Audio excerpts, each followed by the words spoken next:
संत हरि भक्त सहित परमात्मा की नाम की जय। जय हो। परमात्मा की रूप की जय हो। परमात्मा की लीला की जय हो। परमात्मा की धाम की जय हो। श्री कृष्ण चंद्र भगवान की जय हो। शंकर भगवान की जय हो। संत समाज की जय हो। प्रेम से बोलिए वृंदावन बिहारी लाल की जय हो।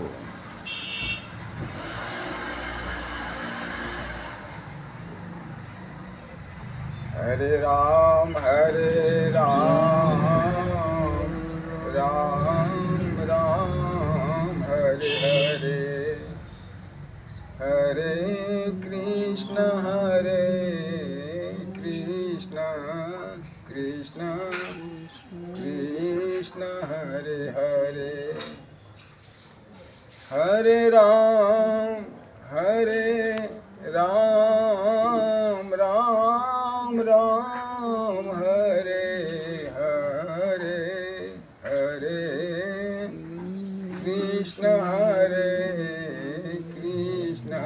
कृष्ण कृष्ण हरे हरे हरे राम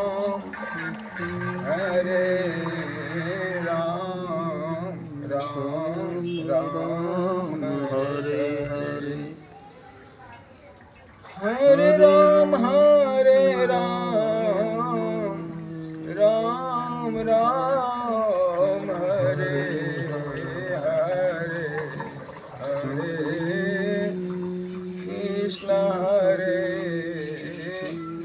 कृष्ण कृष्ण कृष्ण हरे हरे हरे राम राम राम हरे हरे हरे राम राम राम हरे हरे हरे कृष्ण कृष्ण कृष्ण हरे हरे हरे राम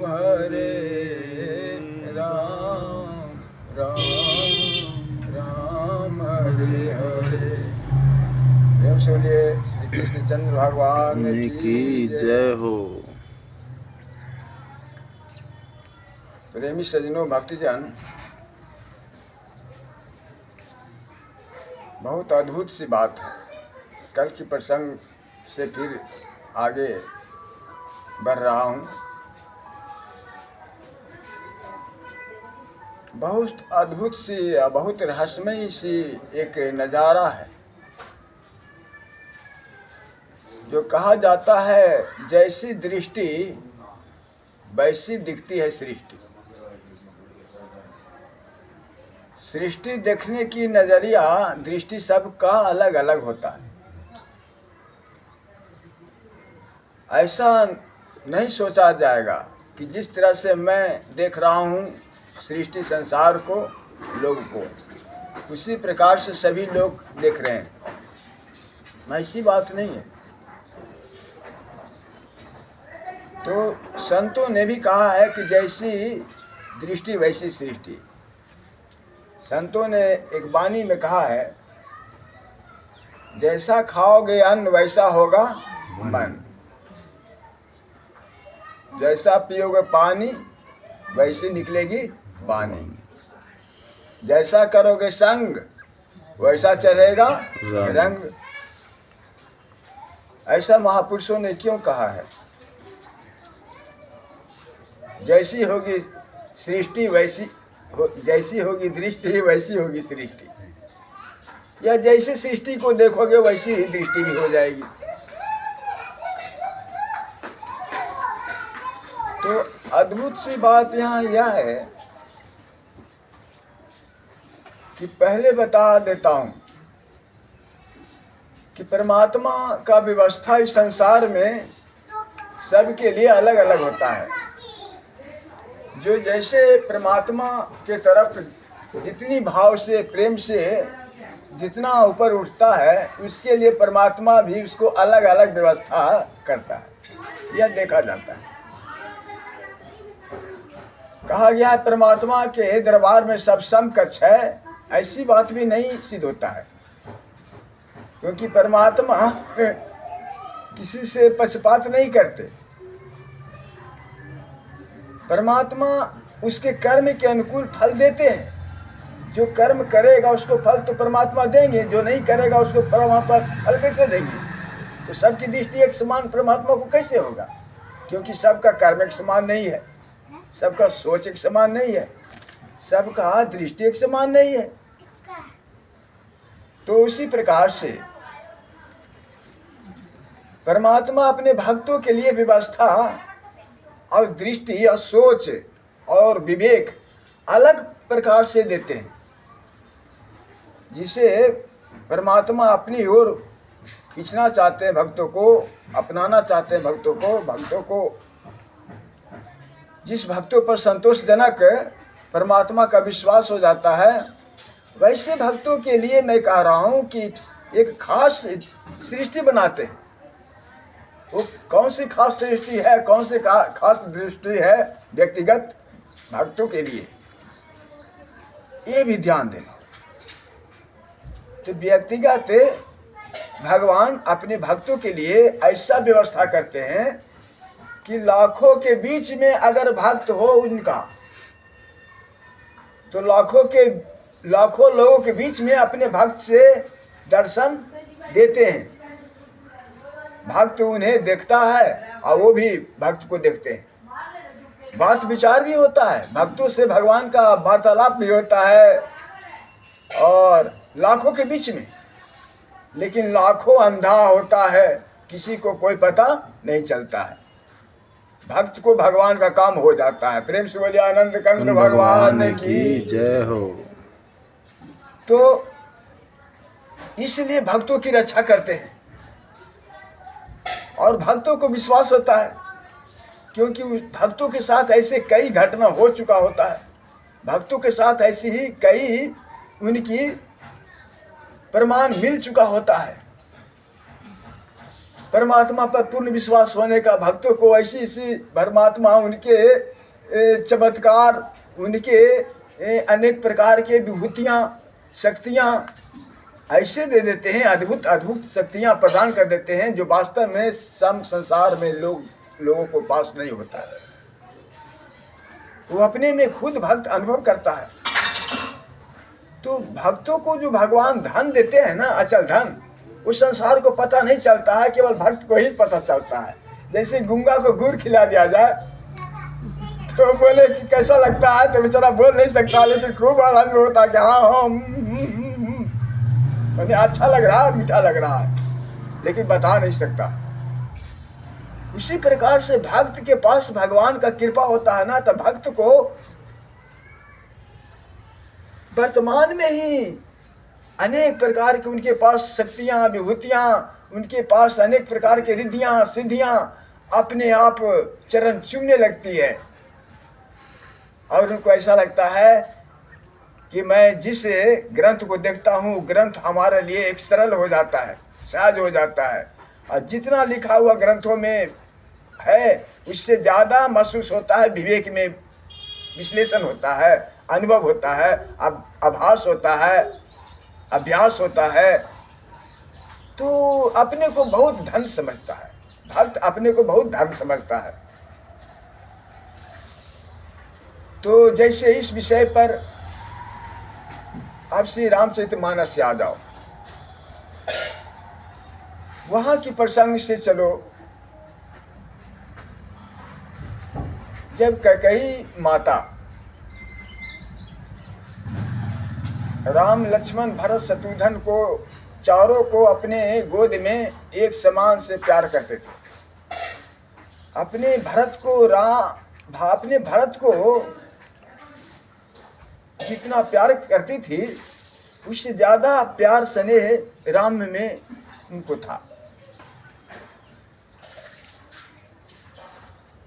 तो ऐसी स्थिति में इतना प्रेम, इतना विश्वास होने के उपरांत भी जब वनवास की समय आया, कैकेयी माता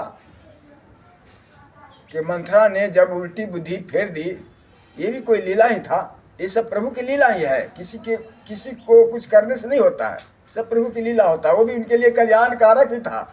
ये तो बाद में बताऊंगा, जब अध्यात्म इसका समझेंगे तो सब अच्छा ही हो रहा था। परमात्मा जो भी करते हैं सब अच्छा ही करते हैं। इसलिए कैकेयी माता को मन क्यों विपरीत हो चुका, मंथरा के बातों में क्यों आ गई? तो मंथरा के बातों में आ गई इसलिए कि इसके पीछे बहुत अध्यात्म में, वेदांत रामायण में इसका रहस्य है। ऐसे छोटा मोटा रहस्य आपको समझा देता हूं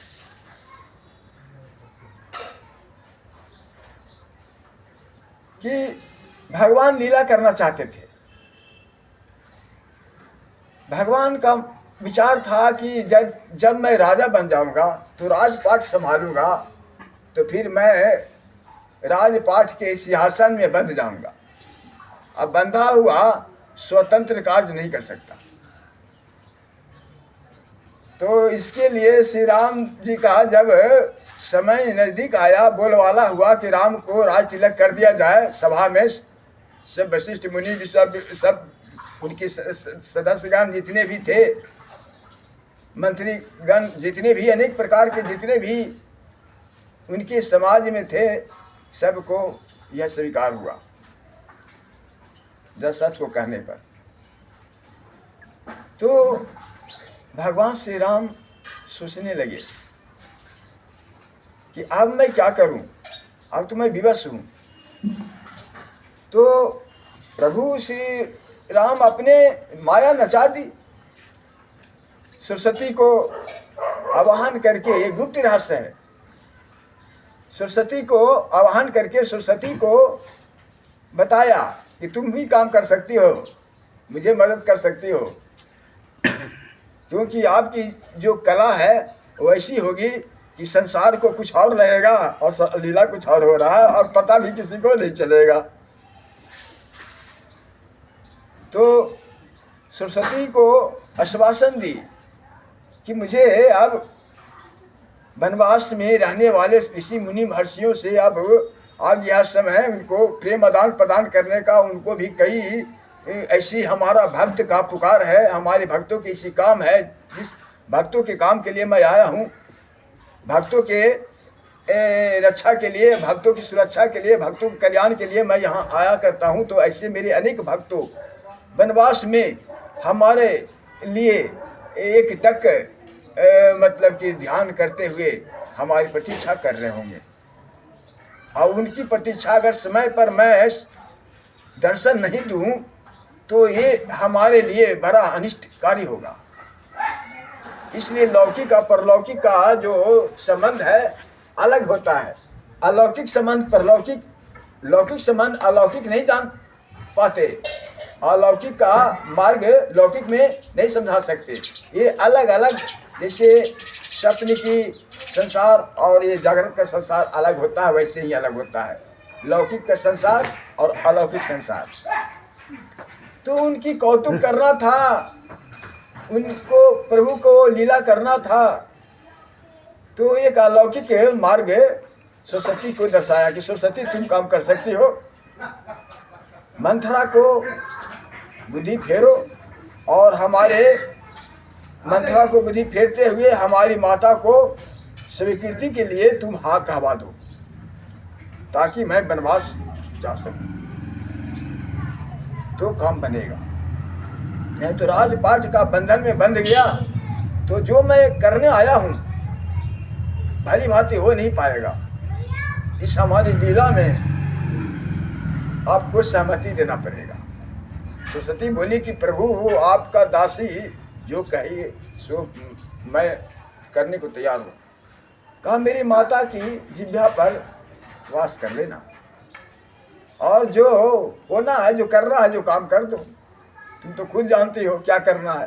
हमें वनवास कर जाना है तो तुम्हें क्या करना है, जो तुम सोच लो। तुम तो सरस्वती हो, विद्या की रानी हो, तुझे क्या समझाना, तुम भी अपने विद्या की रानी हो, तो इसका भी महत्व मैं देता हूँ। तुम अपने विचार से ऐसा व्यवहार बनाओ। तो ये सारी सरस्वती की देन थी। तो अब कैकेयी को ध्यान सुनो। अब कैकेयी माता जब यहाँ यह भी लौकिक रूप से कैकेयी माता को कलंक बताया जाता है, और अलौकिक मार्ग से कैकेयी को निमित्त कारण बनाया जाता है। कितनी गुरु रहस्य है। कैकेयी माता को श्री राम भगवान ने उनको निमित्त कारण बनाया अलौकिक क्षेत्र का, अलौकिक मार्ग का। और ये गुप्त है, संसार नहीं जानता। अब संसार नहीं जानता, अब संसार को तो जानता है कलंक है, कैकेयी माता ने ऐसे क्यों कर दी। और मैंने अभी जो कहा था सुनाया, जो कितना अलौकिक मार्ग है। कैकेयी माता श्री राम के लिए कितना हितकारी काम किया। मंथरा बेचारी कितनी अच्छी रोल, कितनी कल्याणकारी, श्री राम के लिए कल्याणकारी मंथरा बन गई, और कैकेयी बन गई, और सरस्वती बन गई। तो श्री राम का लीला का कार्य हो सका। तो अब इधर लौकिक से आते हैं। तो लौकिक से तो सभी लोग जानते हैं कि कैकेयी माता को अपना वरदान था, वो वापस ले ली, और एक वरदान से अपने पुत्र को राज और श्री राम जी को वनवास, भरत को राज और श्री राम जी को वनवास मांग लिया। तो ये श्री राम जी की इच्छा थी, सरस्वती माता की कृपा थी। लेकिन ये बात तो कोई जानते नहीं। तो अब हुआ क्या, अब देखिए इधर की कैकेयी माता भी नहीं जान रही इस बात को, सरस्वती जान रही है ना। कैकेयी जानती तो इस प्रकार से फिर विलाप क्यों करती। कैकेयी बाद में जानी। कैकेयी को लगा कि हमारे प्रभु, कैकेयी को लगा हमारे पुत्र कब राजगद्दी पर आ जाए। संसार सारे अयोध्या हमारे विपरीत हो जाए तो हो जाए, इस पर ध्यान मुझे नहीं है। विपरीत हो जाए तो हो जाए, लेकिन हमारा पुत्र राजगद्दी पर विराजमान हुए मैं देखूं। यह लालसा इतनी तीव्र हो गई कि दशरथ को एक बात नहीं सुनी। पति परमेश्वर होता है, ये भी कैकेयी जानती थी। ऐसे परमेश्वर को इतना विलाप कर करके रो रहे हैं, दशरथ रो रहा है, और खड़े खड़े मूर्छा हो पा करके, अमूर्छित होकर के गिर रहे हैं कि मैंने क्या कर दिया। ये वरदान आज श्राप में फलीभूत हो गया। तो दशरथ भी इस बात को नहीं समझ पाए, क्योंकि दशरथ का तो जो मिला हुआ तो श्राप वो भी पूरा होना था ना। प्रभु का लीला होता है, जो लीला होना है ना। प्रभु किसी व्यक्तिगत के लिए नहीं आते हैं ना, वो लीला करने आते हैं। तो उनका लीला ये भी था ना कि अब उनका श्राप जो था वो भी तो सफल होना था। पिता रहने से क्या होगा, है ना। उनको तो भगवान थे, तो सबके पिता है। तो इस प्रकार से प्रभु श्री राम जी की लीला ऐसी गुप्त रहस्य से वेदांत रामायण में सब वर्णित है। एक बार वेदांत रामायण का भी वर्णन मैं करूंगा तो सारा भेद आपको रहस्य में खुल जाएगा। रामचरितमानस में गुप्त रूप से रखा गया है। तो हुआ फिर कि माता कैकेयी का मनसा पूरा हुआ, वो नहीं था वनवास श्री राम को जाना ही था। काम तो सरल रूप से, सहज रूप से, बहुत अच्छा से हो चुका। अब श्री राम जी सरस्वती जी को बड़ा आश्वासन देते हैं कि वाह सरस्वती, आपका काम तो बहुत अच्छा हुआ, बहुत अच्छा लीला में हमारा निमित्त कारण बनी आप भी है। लेकिन आप निमित्त कारण बनी हो, इसको संसार लोग अभी नहीं जानेगा। इसको तो हम ही लोग जानेंगे, हमारे गुरु जानेंगे, मैं जानूंगा और भक्त जानेंगे। तो इस राज को, गुप्त राज को छुपा रहने दो, क्योंकि ये गुप्त राज जो अलौकिक है वो संसार में नहीं बताना चाहिए।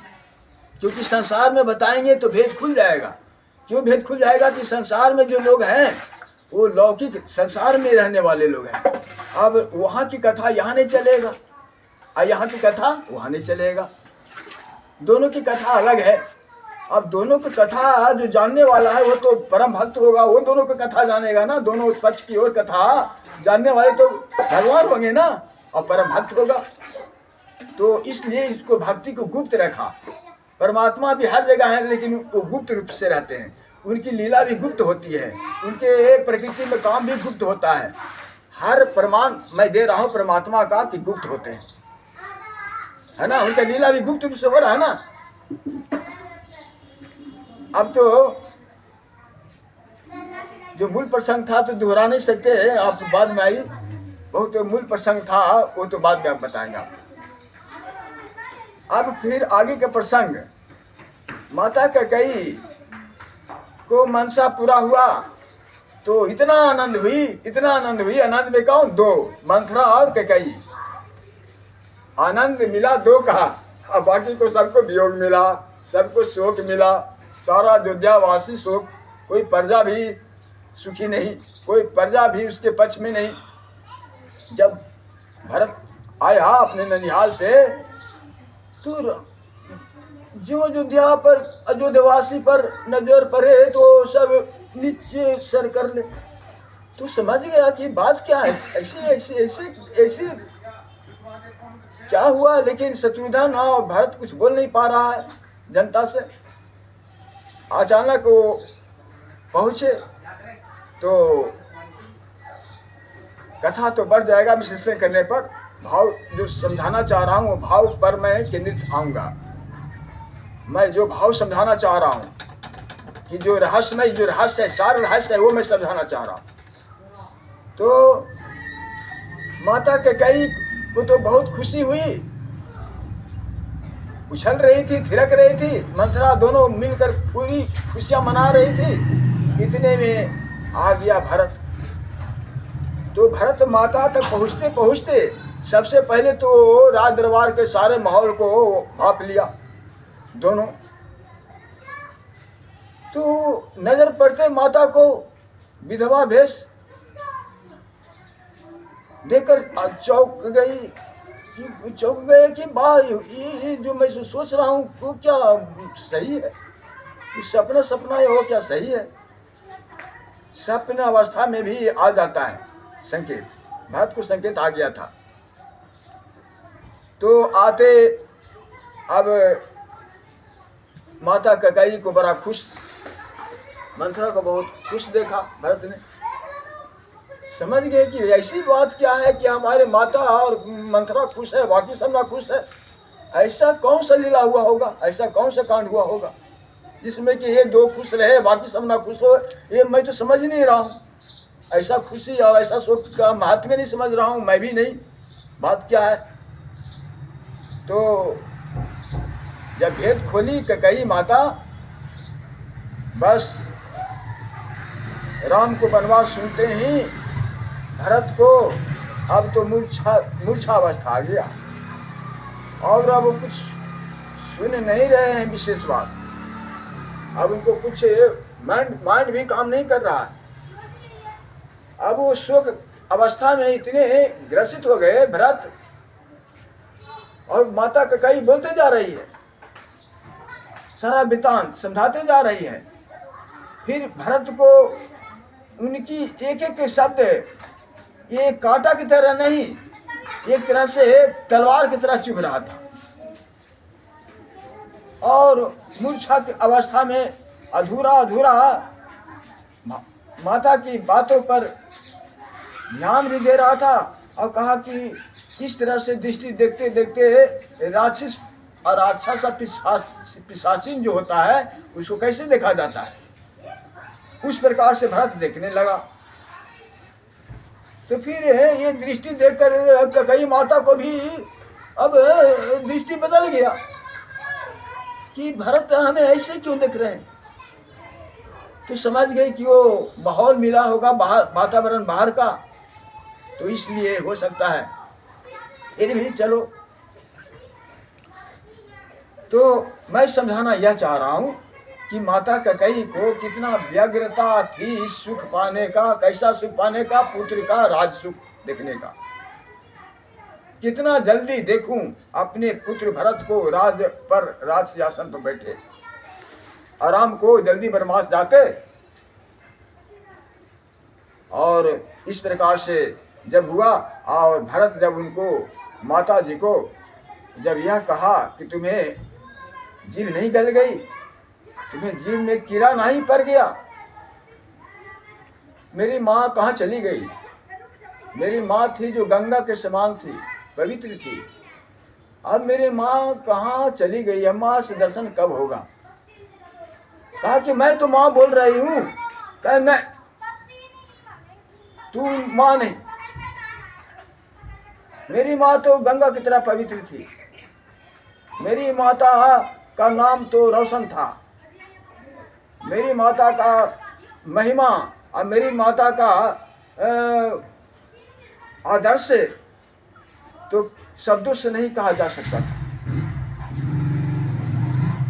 उसका बयान हमारे भैया भी और मैं भी दोनों जब वो माता कैकेयी की गोद में जब जाता था तो पता नहीं चलता था कि माता कैकेयी किससे ज़्यादा प्रेम करती है। भरत कहता था कि मैं कहता था भैया से कि मैया तेरे को ज़्यादा प्रेम करती है, तो भरत कहता था नहीं भैया, मैया आपसे प्रेम ज़्यादा करती है। कहा ये मैं ऐसा नहीं विश्वास करूँगा, एक गुरु महाराज से पूछूंगा, क्योंकि वो सत्य वही बताएंगे, हमें तो इतना नहीं लग रहा। तो इस तरह से भाव करते गुरु के पास पहुँचे दोनों। तो वशिष्ठ महाराज जी तो एकदम धन धन हो गए। कहा कि आपने कैसा प्रश्न कर रहे हो तुम दोनों, ये बात मुझे ये गुत्थी मुझे समझ में नहीं आ रहा। पता नहीं आप ठहरे भगवान, तो भगवान की लीला भगवान ही जाने। ऐसा कह के वशिष्ठ महाराज जी भी उनको हाथ जोड़ा इस बात पर। तो कैसी मेरी मैया थी, ऐसी मेरी मैया थी, तो मैया तो मर गई मेरी। अब मुझे अब पछतावा हो रहा है कि तेरे कोख से जो मुझे जन्म हुआ, तो ये पता नहीं हमारे विधाता किस जन्मों की पाप का दंड दे रहे हैं। ऐसा कह करके कहा कि हे क्या कह रहा भरत, एक बार तो तुम मैया कहा नहीं, अब दोबारा तुझे मुंह नहीं दिखाऊंगा, नहीं दिखाऊंगा, नहीं दिखाऊंगा, इतना कहकर भरत गिर पड़ा। तो अब माता को कैकेयी को समझ में आया कि मैंने क्या कर दी। अब उस विरह व्याकुलता अग्नि में, पछताप की अग्नि में माता जलती जलती अब कहीं अपना सुलझाने का प्रक्रिया नहीं दिख रही है, समस्या समाधान होने का कोई उपाय नहीं दिख रही है। अब वो पछताप छोड़कर अब कोई और दूसरा रास्ता नहीं देख रही है। अब माता कैकेयी इतनी दुखी हो गई कि जितनी दुखी और कोई नहीं हुआ होगा। अब मैं ये कहना चाह रहा हूँ कि जिस प्रकार से सुख था वो दुख में बदल गया। कैसा बदल गया? तो ये दुख क्यों बदल गया? तो यह दुख बदल गया। अब उसके बाद देखिए, यहाँ तक नहीं, अगर वनवास गए लाने के लिए, लौटाने के लिए, उनको वापस लाने के लिए, तो वहाँ देखिए शास्त्रार्थ होता है किनसे? शास्त्रार्थ होता है भरत जी में और श्री राम जी में। तो दोनों के शास्त्रार्थ हो रहा है। तो भरत एक तरह से अभिन्न प्रेम में, अन्योन्य प्रेम में और बिल्कुल निश्चल प्रेम में बहकर वो सागर हो गया। अब वशिष्ठ मुनि और भी जितने भी मंत्रीगण जो भी सब थे, अब वशिष्ठ मुनि महाराज जी भी इसका निर्णय नहीं कर रहे। कह रहे हैं कि मैं क्या कहूँ, प्रेम इतना भारी हो गया है, निश्चल प्रेम की जीत हो गई है। प्रभु श्री राम धर्म के सूचक हैं, तो एक तरफ धर्म है और एक तरफ प्रेम है। श्री राम के पास धर्म है, वो धर्म के रास्ता पर चल रहे हैं, और भरत निश्चल प्रेम है, और निश्चल प्रेम ही परमात्मा का भोजन है, प्रसन्नता है। उनका वही भूख है, प्रेम का भूख है। भगवान प्रेम के वश में, भक्त के वश में हो जाते हैं।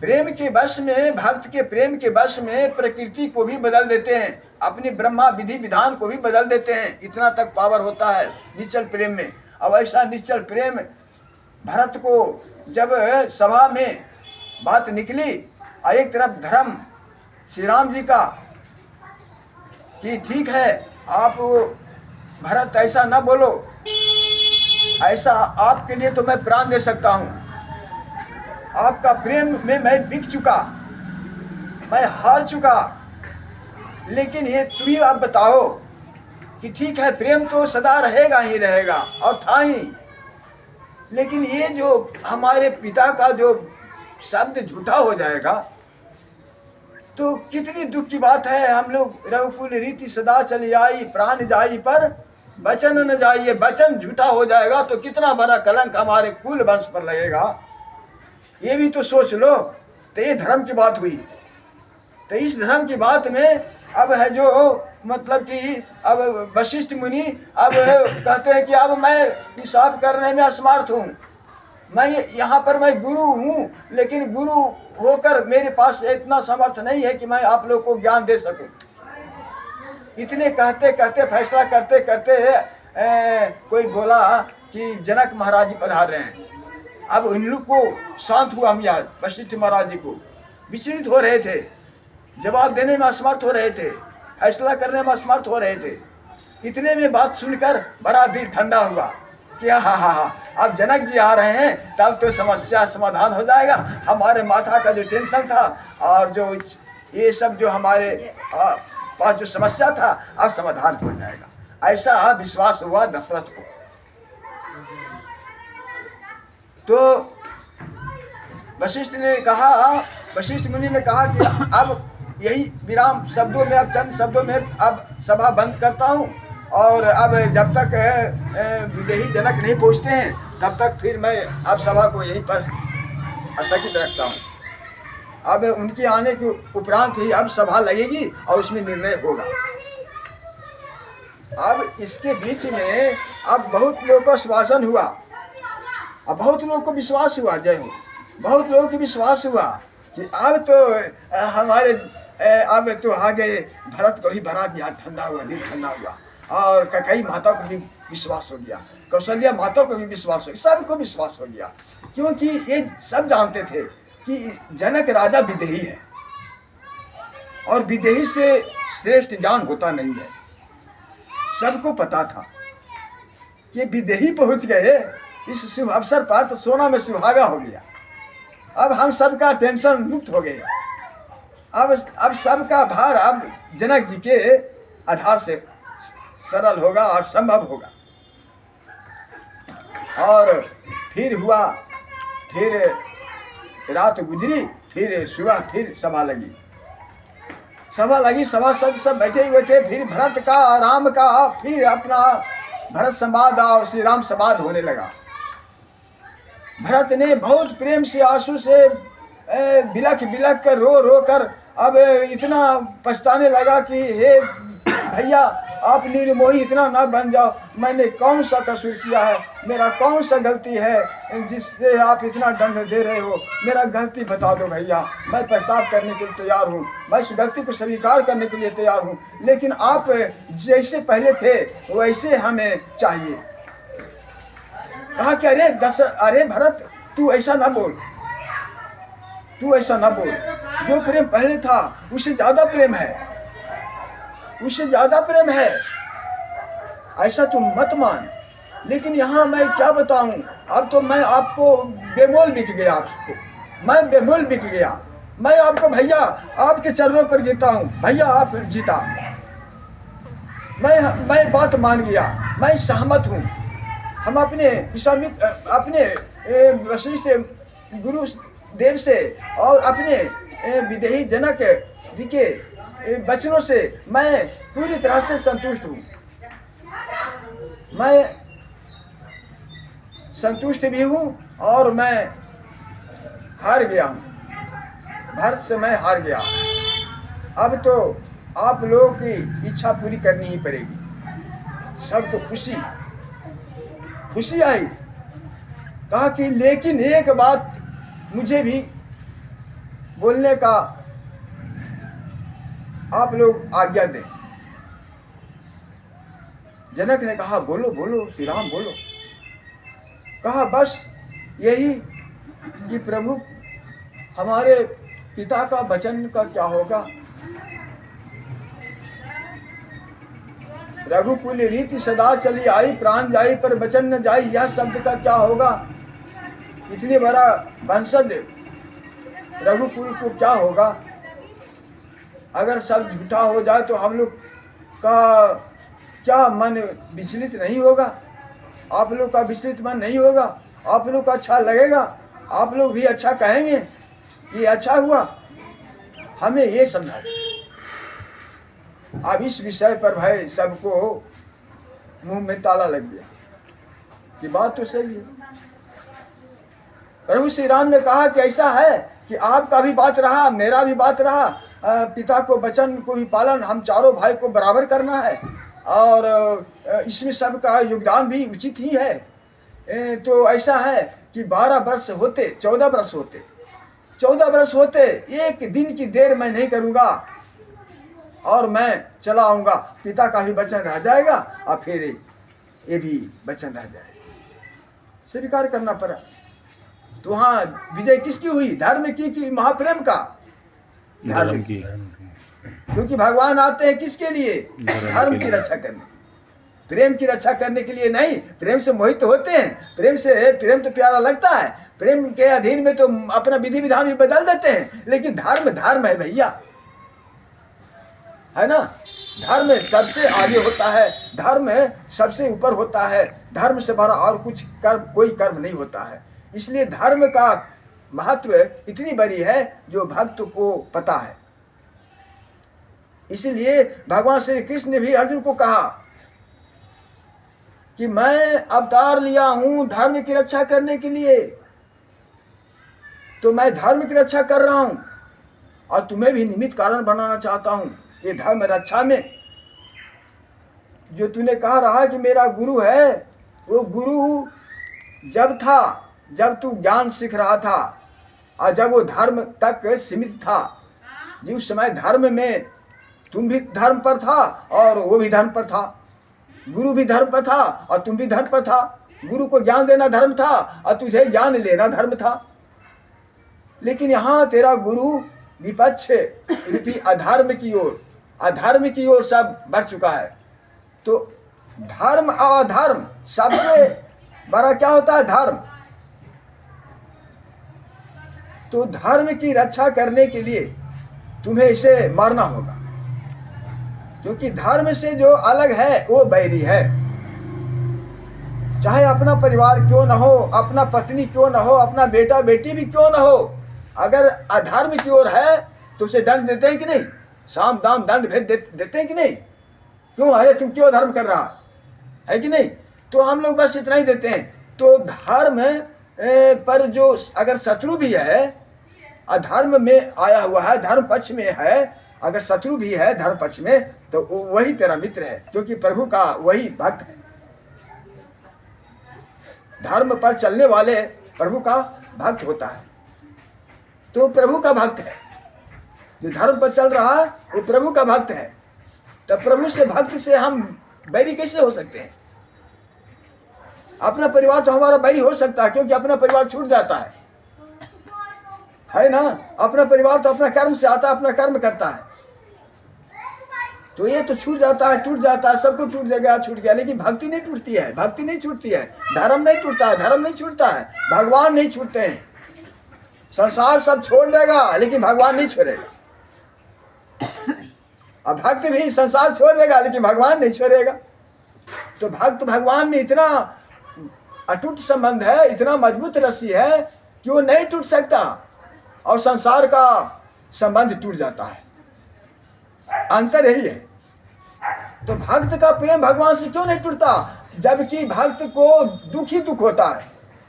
हजारों भक्तों को मैंने सुनाया मैं हजारों भक्तों के विषय में बता सकता हूँ कि परमात्मा के भक्त होते हैं जो ऐसा है जो संसार का भौतिक सुख, संसार का सुख छोड़ दिया है, त्याग दिया है। अब प्रभु उसी पर खुश है। प्रभु का प्यारा भक्त वही है जो संसार को छोड़ दिया है और प्रभु पर सहारा ले लिया है।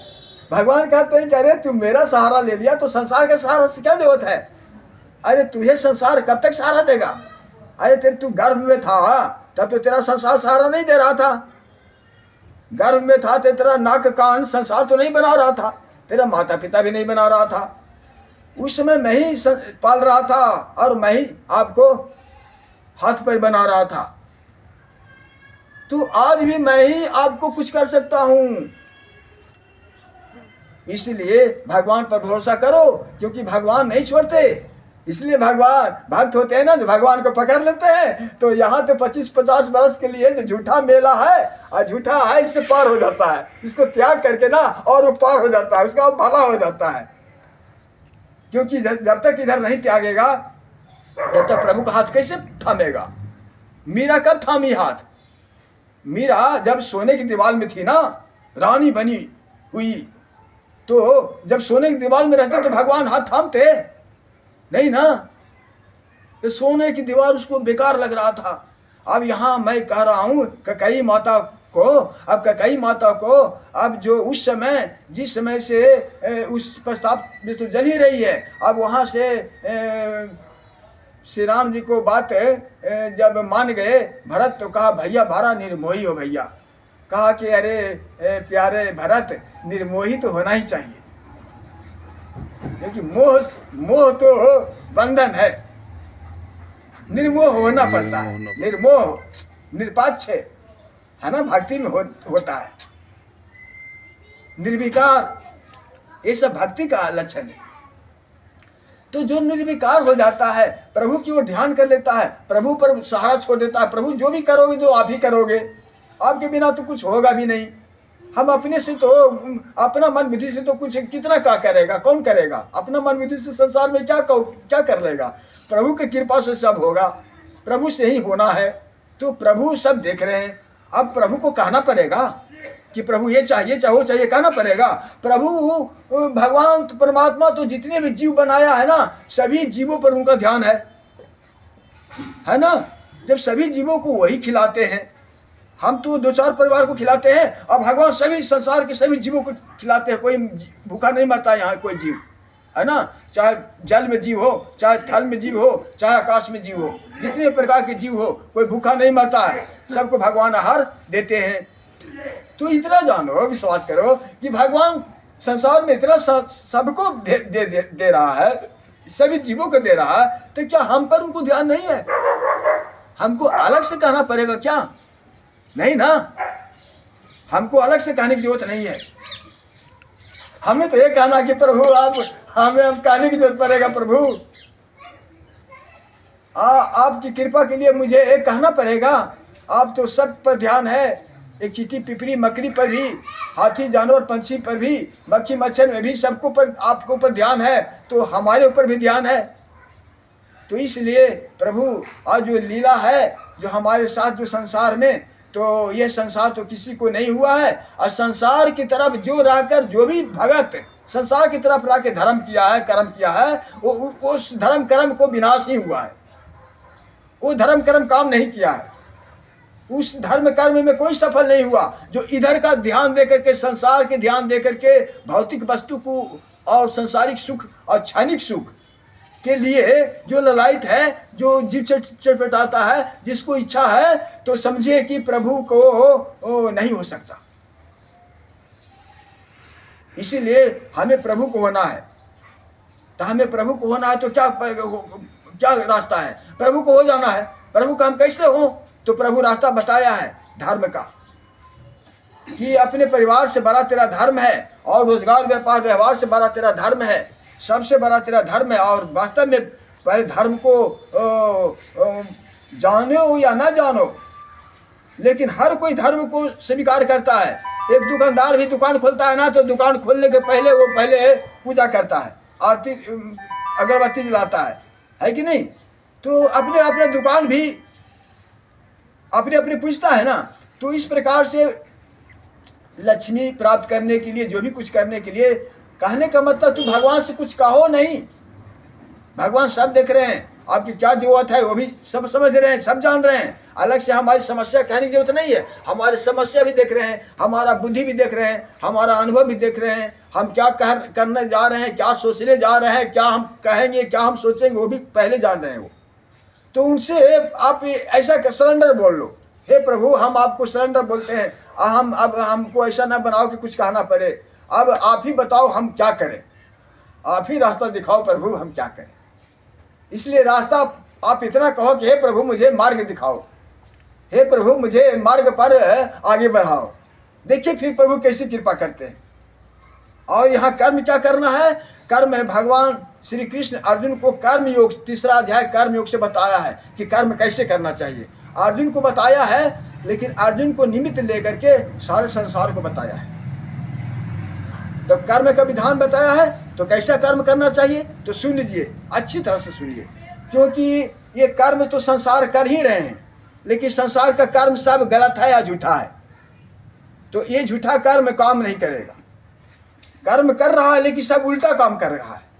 अब धर्म के अनुकूल काम नहीं हो रहा है, परमात्मा की इच्छा के अनुकूल कर्म नहीं हो रहा है, भगवान श्री कृष्ण के आदेशानुकूल यहाँ संसार में लोग कर्म नहीं कर रहे हैं। तो कर्म क्या करना है, काम तो यही करना है, लेकिन दृष्टि या भाव बदल लेना है। काम तो यही करना है, जो काम कर रहे हो ना, काम तो वही करना है, क्योंकि सार वस्तु पदार्थ उन्हीं को बनाया हुआ है, हर चीज उन्हीं को है, आप भी उन्हीं को हो, और जिसको तुम मान रहे हो वो भी उन्हीं का है, जिस स्थान पर आ रहे हो वो भी उन्हीं का है, ये हवा ले रहे हो वो भी उन्हीं का है, जल पी रहे हो वो भी उन्हीं का है, खा पी रहे हो सब उन्हीं का है। तो यहाँ प्रभु कहते हैं कि तब सब मान रहे हो तो हमारा कर्म बस इतना ही है, क्या कि कर्म करो। सारा संसार कर्म कर रहा है आसक्त होकर के, और हमारा भक्त कर्म करता है अनासक्त होकर के। अब इसी को समझना है जीवन में कि आसक्त क्या होता है और अनासक्त क्या होता है। इसको अच्छी तरह से समझ लोगे कि हम अनासक्त कर्म कैसे करेंगे, जो हम प्रभु को अच्छा हो जाएंगे, प्रभु के दिल में हम अच्छा कहा जाएंगे, तो प्रभु हमें पर ध्यान देंगे, तो उनके बताए हुए हिसाब से चलेंगे तब ना प्रभु खुश होंगे। तो प्रभु बताते हैं, भगवान श्री कृष्ण अर्जुन को बताते हैं कि तुम क्या काम कर, अनासक्त होकर कर्म कर अर्जुन, तुम युद्ध भी कर, लेकिन किस रूप से कर, अनासक्त होकर कर। तो अर्जुन ने कहा कि प्रभु हमें समझ में नहीं आया कि अनासक्त होकर कर्म करता है जो मानव, उसका क्या लक्षण होता है, वो कैसे खाता है, कैसे पीता है, कैसे काम करता है, कैसे उठता है, कैसे बैठता है, कैसे लोगों से बात विचार करता है, उनका स्वभाव क्या होता है, उनका कैसे होता है, हम कैसे पहचानेंगे कि इनका कर्म अनासक्त का हो रहा है। कहा हाँ मैं बता रहा हूँ, अच्छी तरह से समझ ले। सारे भक्ति का बस इसी पलड़ा पर टिकी हुई है, आधार यही है, नींव यही है, अनासक्त कर्म ही आधार है, नींव है, यही सबसे मूल है। ये रास्ता सुधर गया तो सब कर्म धर्म सुधर गया, और ये रास्ता जब नहीं सुधरा तो बड़े बड़े साधु संत भी भटक रहे हैं। इस अनासक्त कर्म अगर उनको नहीं हो रहा है ना, तो बड़े बड़े साधु भी आसक्त में हैं और उनको पता नहीं है। लाखों साधु भी ऐसा है, आसक्त है और आसक्त का फल भोग भी रहा है। अनासक्त का परिभाषा भी बोलता है, लेकिन अनासक्त उसका कर्तव्य नहीं हो पाता है। तो अनासक्त क्या है, अनासक्त यह है कि ऐसा है कि अनासक्त का मतलब यह होता है कि कोई भी काम हो तो काम के पहले कोई इच्छा नहीं होना चाहिए, और काम चाहे जैसा हो उसको फल नहीं सोचना चाहिए। कोई काम का इच्छा नहीं होना चाहिए, और कोई काम चाहे भला हो या बुरा हो उस पर कोई प्रभाव नहीं पड़ना चाहिए। ऐसे किसे होगा, पहले तो हम कोई काम करते हैं, हम लोग तो पहले फायदा सोचते हैं ना कि ये काम करेंगे तो फायदा। अब देखो पहले फायदा ही सोचता है तो भाई वो तो आसक्त वाला काम हो गया। तो नहीं, काम करो, ऐसा कर्म करो कि आप ये सोचो कि फायदा ना कहो कि हमारा क्या करना होगा, इसमें हमारा क्या कर्तव्य है, इसमें हमें क्या निभाना है। जैसे बेटा को माता के साथ माता का धर्म निभाना है, माता को बेटा के धर्म निभाना है ना, पति को पत्नी का धर्म निभाना है, पत्नी को पति के धर्म निभाना है, भाई को भाई का धर्म निभाना है, भाई को भाई का धर्म निभाना है ना, ऐसे निभाना है। लेकिन किस रूप से निभाना है? बस एक ही ध्यान रखना कि तुम अपने को शरीर नहीं हो, तुम प्राण हो, हवा।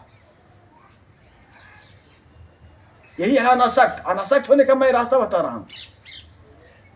क्या है? अपने को हवा और सभी जीव को हवा समझो। समझो नहीं, हवा तो है ही, प्राण हवा होता है ना, प्राण हवा होता है तो हवा समझो। और शरीर में देख रहे हो ना, तो शरीर देखो, लेकिन ये समझो कि अपना बेटा है तो आप बेटा को सोचो कि बेटा हमारा नहीं है, पति हमारा नहीं है, क्योंकि बेटा का हम तो बनाए नहीं बेटा को, न पति को बनाया न बेटा को बनाया, नहीं बनाया। आप कहो कि बेटा मेरा है, कैसे बेटा आपका है? बेटा को नाक कान बनाया है नहीं तो बेटा कैसे आपका? बनाया कौन? भगवान। तो बेटा किसका हुआ? भगवान का, है ना। तो हम सब ऐसा अनासक्त कर्म का एक ही परिभाषा है। हर समय यही ध्यान सोचोगे कि सभी जीव हवा है, तो हवा कुछ नहीं कर सकता है। अब जितना वस्तु पदार्थ है तो क्या है? ये सब परमात्मा की। हवा को कुछ नहीं है तो सब परमात्मा का हुआ ना।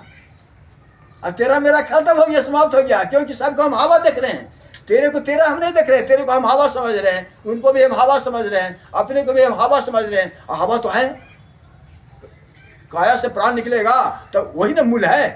तो वो तो सबको एक तरह से निकल जाए, सबको एक बार प्राण निकल जाए तो फिर दिखाई देगा नहीं ना, वही रहेगा ना। यहाँ सब मुर्दा पड़ जाएगा, तो मुर्दा तो मुर्दा होगा, है ना। तो प्राणी के कारण ही मुर्दा स्वर्ग बनाए हुए है।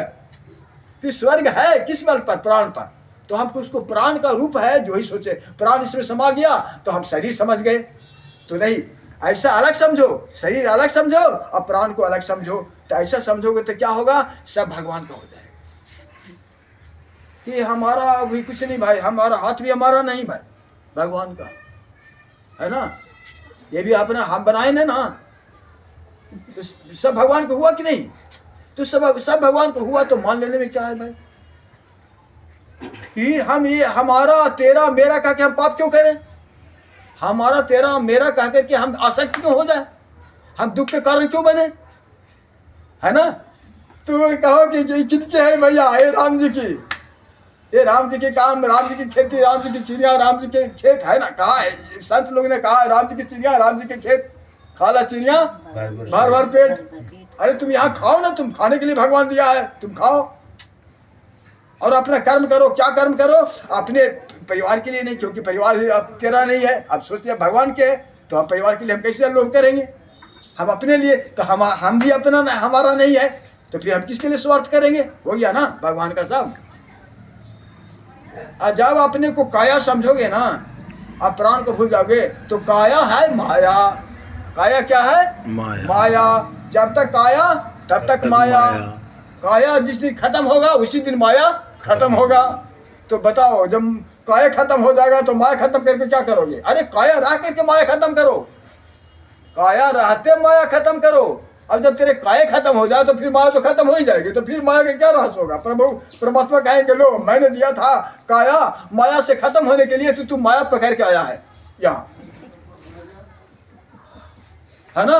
तुम्हें तो दिया था ये काया अपने को परमात्मा को प्राप्त करने के लिए, आपको भक्ति करने के लिए दिया था, आपको धर्म करने के लिए दिया था कि 84 लाख योनियों की छुटकारा से छूट जाओ। अब कल विधान बताया था ना कि 84 लाख योनि क्यों परमात्मा ने बनाया, सब बताया था ना। अपने को कलंक नहीं रहना चाहते थे, अपने पक्षपाती बनना परमात्मा नहीं चाहते थे, है ना। ये भी राज छुपा हुआ था।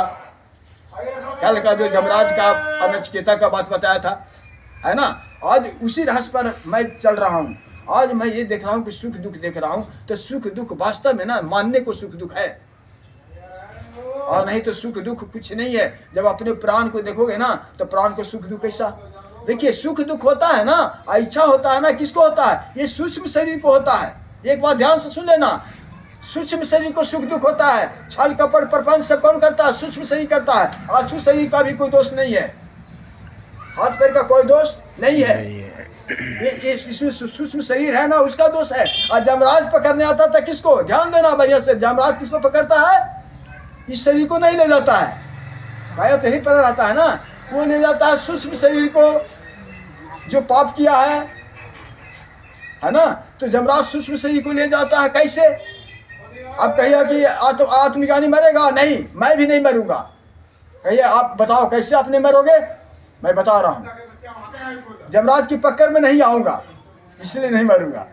कहे जमराज के पकड़ में आप कैसे नहीं आओगे? इसलिए कि सूक्ष्म शरीर से सूक्ष्म शरीर को जमराज पकड़ नहीं आता है।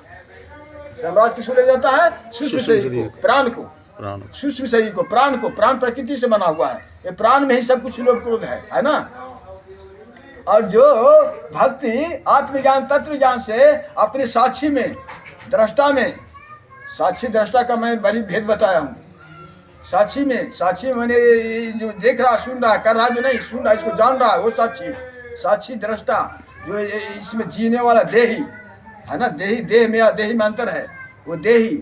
तो उस विषय में मैं देही को कह रहा हूँ। देही में जो आ जाता है ना, देही में समा जाता है और साक्षी में समा जाता है, दृष्टा में जो रह जाता है ना, तो जमराज के पकड़ से दूर हो जाता है।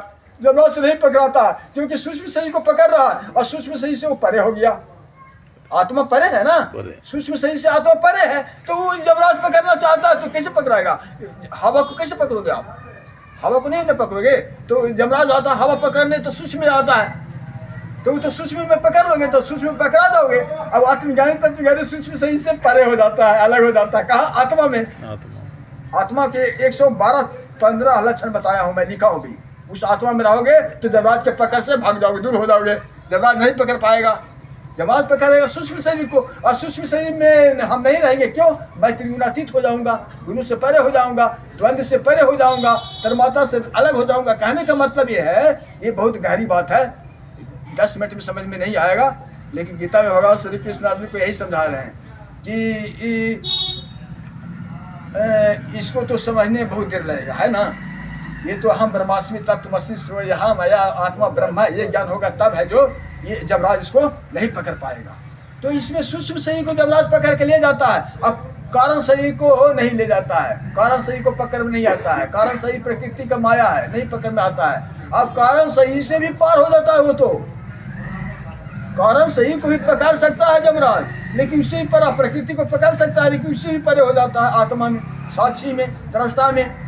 तो साक्षी को जानो, आत्मा को जानो और दृष्टा को जानो, तब अपने को, देही को जान जाओगे, और देही को जान जाओगे, इसमें रह जाओगे तो जमराज अब काल नहीं जब पकड़ेगा, न काल आएगा उसमें, न जमराज आएगा उसमें। वो हो जाएगा अमर। प्रेम से बोलिए आनंद कंद भगवान की जय हो। ये अमर होने का रास्ता है। तो इस अमर होने का रास्ता भरे भरे संत भी फिसल जाते हैं। क्यों फिसल जाते हैं? देह के कारण। फिसलने का कारण क्या है? केवल देह, देही को नहीं पहचानते, देह को जान करके देही को भूल जाते हैं, और देही को पहचानेगा तो देह को भूल जाएगा, देह को जो भ्रम है ना, जो हट जाएगा। तो देही को कैसे हम जाने? ये देखिए, अब मैं आपको बार बार कहता हूँ, देही कौन है? साक्षी दृष्टा का मतलब नहीं जानते हो तो आपको हम बताता हूँ। आंखों के प्रकाश यही दृष्टा है।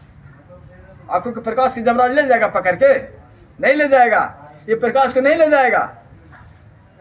विश्वास है ना, विश्वास को भी वो नहीं ले जाएगा। ये जो हम लोग छल कपट प्रपंच जो हम लोग जो विषय है ना, जो सूक्ष्म शरीर में है, 19 तत्व सूक्ष्म शरीर होता है। उस 19 तत्व को में जो रहेगा ना प्राणी जीव, तो उसको पकड़ के ले चल जाएगा, और 19 तत्वों से अलग हो जाएगा ना, तो वो 25वां तत्व जीवात्मा होता है। जीवात्मा फिर आत्मा में चला जाता है, तो फिर उसको पकड़ से बाहर हो जाता है। तो जमराज उसको भी नमस्कार करता है कि प्रभु आप तो भगत थारे, आप परमात्मा कृपा से बच गए मेरे काल के गाल से, आप तो सूक्ष्म शरीर से पार हो गए। अब आपको मैं नमस्कार करता हूँ, आप तो परमात्मा के भगत हो गए। तो हमारा भी संदेश परमात्मा से सुनाना कि मैं काम ठीक कर रहा हूँ। तो यह जो रहस्य है ना, ये बहुत रहस्यमयी रहस्य है। इसलिए अब मैं 5 मिनट ये बात कहना चाह रहा हूँ। अब ककई को जब पश्चाताप करते करते, पश्चाताप में डूबते डूबते, पश्चाताप में मरते मरते, जब वो भरत के साथ नंदी ग्राम में गया कि बेटा अब हमें भी पश्चाताप से अब जलते जलते अब हमें लगता है कि प्राण इधर ही टूट जाएगा, अब मैं अपने को अपने में आपे में अब नहीं रह रही हूँ, अब मुझे तेरे साथ अब बेटा एक बार तू माता मत कह, लेकिन हमें भी प्रस्ताव करने के लिए ये हमें कम से कम प्रस्ताव करने दे अपने साथ। कहा कि नहीं, ये तपस्या का स्थल भूमि है, ये तपस्या तेरे लिए नहीं है, तेरे लिए राज रानी है। तू रानी मांगी थी ना, राज मांगी थी ना, तो तुम रानी ही रहो, तुम कहीं ही रहो, महारानी ही रहो। इसलिए उस समय कहा कि भरत तू नहीं जानता, अरे मखमल का बिस्तर ना कांटे की तरह काट रहा है। जब अनाज मैं भोजन करता हूँ ना तो सब कीड़ा बन जाता है। तो ये भरत हम कैसे जिए, न मरना न जीना, दोनों के बीच में पड़े हैं।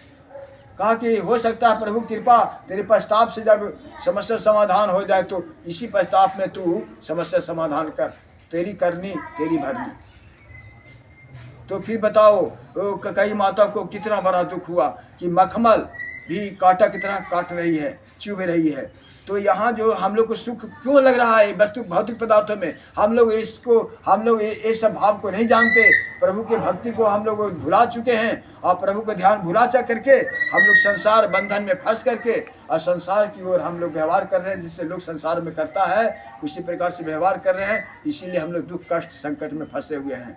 ये सारे कष्ट सारे दुख का छुटकारा एक ही में होगा, किसमें कि अपने को देही में, अपने को साक्षी में, अपने को दृष्टा में बार बार यही आता है। तो ऐसे नहीं समझोगे तो ऐसा समझो कि जितना भी वस्तु पदार्थ है सब प्रभु परमात्मा की है।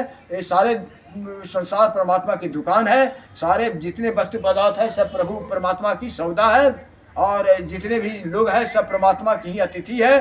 हम क्या है, हम दुकान के नौकर हैं और दुकान में CCTV लगा हुआ है। तो नौकर को बताओ अब दुकान में टूटे फूटे, अब नौकर को क्या दुख होगा, नहीं ना दर्द होगा। जैसे बड़ा दुकानदार होता है तो दुकान में आज 10,000 बिक्री हुई और कल 2,000 बिक्री हुआ, तो 10,000 बिका तो खुशी किसको होगा, दुकान मालिक को कि नौकर को? मालिक को होगा ना, क्योंकि दुकान को अपना मान रहा है और नौकर दुकान को अपना नहीं मान रहा है। तो बिहान मिला 2,000 बिक्री हुआ तो दुख किसको हुआ, दुकानदार को, क्योंकि दुकान को अपना मानने के कारण उसको दुख सुख हो रहा है ना, और नौकर अपना मान ही नहीं रहा है तो उसको क्या दुख सुख होगा। तो ये उसी प्रकार से यहाँ सब अपना मान रहे हो ना, इसीलिए दुख सुख है। घर अपना, बेटा अपना, बेटी अपना, ये लोटा अपना, ये कमंडल अपना, किताब अपना, कपड़ा अपना, ये जो अपना तेरा मेरा जो बना लिया है ना, यही दुख का कारण है। और जब तक ये नहीं हटेगा ना तब तक कोई गुरु भी सुख नहीं देगा और न परमात्मा सुख देगा। तुम रहोगे धर्म पक्ष में तो परमात्मा कैसे तेरी भलाई करेगी? तुम रहोगे शरीर में भोगते रहोगे, यही संसार अच्छा लगता रहेगा, तो फिर प्रभु ध्यान कैसे देंगे? इसीलिए अभ्यास बनाओ और डेली अभ्यास बनाओ और ये समझो कि सब कुछ प्रभु का है। ऐसा अभ्यास करना शुरू कर दो, सब प्रभु का है, ऐसा काम करो, सब प्रभु का समझ के काम करो। इसमें आपको लोभ वगैरह ये सब नहीं हो पाएगा। अपना बिगड़े या बने, प्रभु को बिगड़ा बना। इसमें क्या, अरे हम तो कुछ लेकर के अंदर से निकाले नहीं शरीर से, न कोई शरीर से निकाला। जो भी लिया संसार से लिया, संसार पर दिया, संसार को दिया। जो भी कुछ ले रहे हो संसार से नहीं ले रहे हो। सब्जी फल खा रहे हो तो कहाँ से खा रहे हो? अपना अंदर से बना रहे हो, निकाल रहे हो? कोई निकाल रहा है? सब भगवान बना रहा है, देख रहे हो, सब भगवान का है। आलू सब्जी खाते हो ना, अरे खाने का तुमको बलहारी करो जो जिन्होंने बनाया। आप एक फल नहीं बना सकते, एक सब्जी नहीं बना सकते। तो इस प्रकार से आप प्रयास करते रहो और हर समय यही ध्यान दो कि प्रभु को हम न भूलें। तो कैसे नहीं भूलोगे? जब अपने को धर्म कर्म करोगे। धर्म हमारा क्या है कि सब प्रभु को है मानना पड़ेगा। अपना जो है ना ये समझ छोड़ना पड़ेगा। कहो, ये नहीं कहना बेटा बेटी कहो, पति पत्नी कहो, लेकिन ये देखो कि ये शरीर न देखो, उसके अंदर की देही को देखो, देही को समझो। और देही के समझने में अनुभव करोगे उतना निकलोगे। अगर देही के समझने में अनुभव नहीं करोगे तो नहीं निकल पाओगे। फिर दूसरा रास्ता मानव छोड़ के दूसरा जोनी में नहीं मिलेगा। अब जब नहीं निकल पाओगे ना, तो फिर अगर इसमें फंस जाओगे तो फिर 84 लाख होने में इतना कष्ट, इतना दुख, इतना दर्द होगा कि फिर देखो, दुख दर्द कोई टालने वाला नहीं, कोई बांटने वाला नहीं, ये कोई सहारा देने वाला संसार में कोई नहीं है। संसार में कोई सहारा देने वाला नहीं है, संसार में कोई आपको बचाने वाला नहीं है, संसार में आपको कोई सहारा देने वाला किसी प्रकार से नहीं है। इसलिए संसार का सहारा बिल्कुल छोड़ना पड़ेगा। ये तो संसार छूट ही जाएगा, ऐसे भी सबको छूट ही जाता है, रहता है। जिससे संबंध बनाए वो संबंध रहता है, सब छूट रहा है ना। तो जहाँ हमको जाना है सदा के लिए, वहाँ के भविष्य बनाओ। यहाँ तो रहना है, यहाँ तो घर के ये राही का बंजारा है, रास्ता में आप कहीं यात्री के रूप में हैं और यात्री बन करके कहीं जा रहे हो दिल्ली, और बीच में तुम घर बनाने लग जाओ, तो ये क्या है? तुम यात्रा कर रहे हो कि घर बना रहे हो? तुम्हें जाना है दिल्ली, वहाँ ट्रेन छूट जाएगी, और यहाँ बस से जा रहे हो, 6 बजे पकड़नी है, तब वहाँ पकड़ोगे ना कि बीच में आकर के तुम घर बनाने लग जाओगे। तो यहाँ घर बनाने के लिए आपको मानव तन नहीं मिला है, यहाँ ऐश मौज करने के लिए भगवान मानव तन नहीं मिला है, यहाँ आपको मनमानी करने के लिए आपको शरीर नहीं मिला है, यहाँ अपने मन बुद्धि से सोचने की या विचारने की नहीं मिला है। अपने मन से सोच, अपने मन से, अपने बुद्धि से तुम धर्म नहीं कर सकते। साबित हो गया ना। तुम धर्म करोगे वो अधर्म हो जाएगा, तुम पुण्य करोगे वो पाप हो जाएगा। क्यों? कि तुम्हारे पास अपने मन से कर रहे हो, अपने बुद्धि से कर रहे हो, है ना। इसलिए गुरुमत बहुत जरूरी है। गुरुमत क्या है? गुरुमत जो गुरु ज्ञान दिया कि तुम देही में रहो, तुम देह में न रहो, देह में रह करके भी देही को रहो। जिससे राजा जनक विदेह रहा था, तो विदेही एक रास्ता है और कोई रास्ता नहीं है। और यहाँ धर्म पर चलोगे, धर्म में रहोगे, तब तो भगवान के भले बने रहोगे।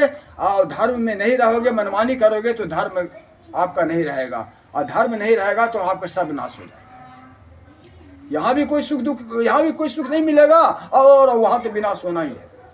इसलिए धर्म में अरे रहो। जितने भी भक्त यहाँ हुए संसार में, धर्म में भक्त को देखा, भक्त को रुचि किधर है, भक्त का इच्छा किधर है? धर्म पर।